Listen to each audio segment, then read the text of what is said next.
India, all of India, or Brazil, all of Brazil. In fact, call all corners of over 60 countries from your home phone and mobile. Unlimited calling around the world with visual voicemail, three-way calling, and more. Don't wait. It's just $9.99 a month for the first 3 months. Plus, there's a 30-day money-back guarantee. Call 877-4VONAGE or go to Vonage.com and start saving. Vonage. Sounds good.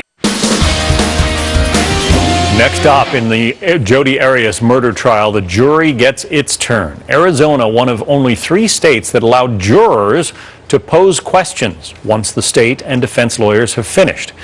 Arias could get the death penalty if this jury doesn't like her answers and decides to convict her.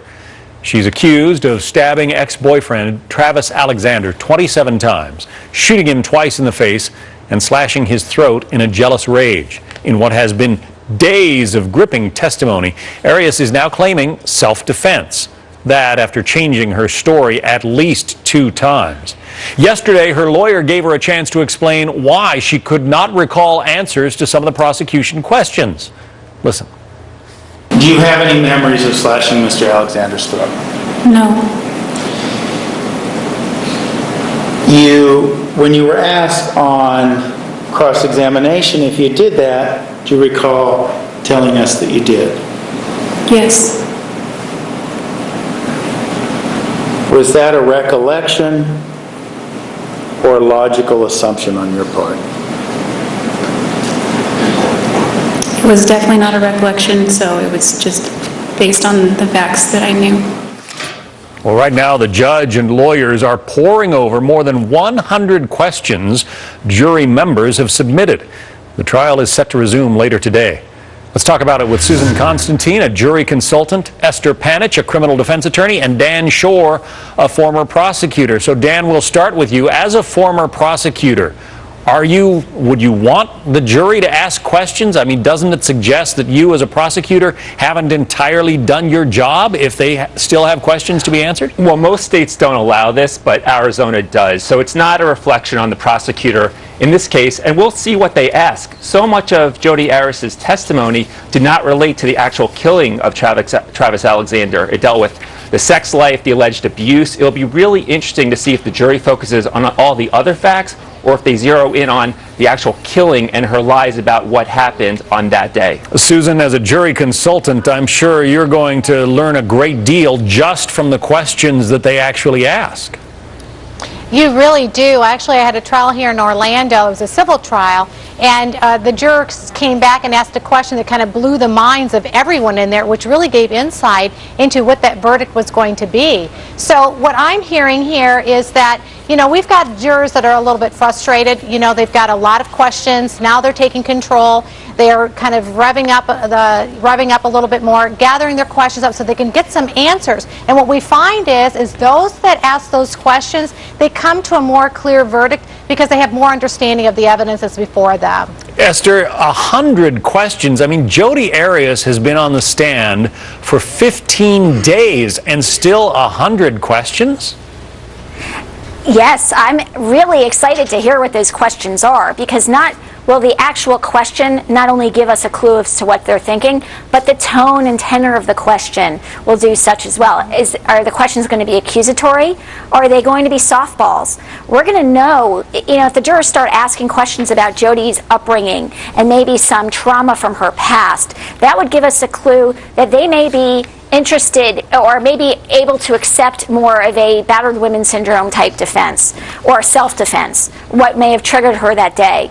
If they're accusatory, then obviously, you know, it's more along the lines that they're going to convict. I think it takes, as a trial lawyer, I don't like the idea of jurors asking questions. I like me being able to respond as a defense attorney to what the prosecutors are asking, and that's it.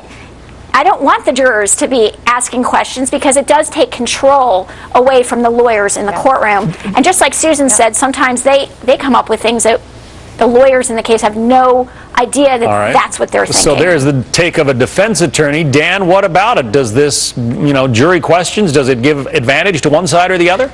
It doesn't give an advantage to one side or the other, but it will be interesting. Jodi Arias admits now that she killed Travis Alexander, and we know she lied about it, and we know she lied about a lot of other things. So I think it's really clear that she will be convicted, and the big question is, will she get the death penalty? And these questions may give a hint about how jurors are looking at her background, as Esther suggested, and how that will relate to their ultimate decision about whether she gets the death penalty or not. Susan, she has been on the stand, as we noted, for 15 days. Sometimes, the thinking is that jurors may have just sort of emotionally bonded with her, even though they don't necessarily like her, and they might not want to put her to death as a result.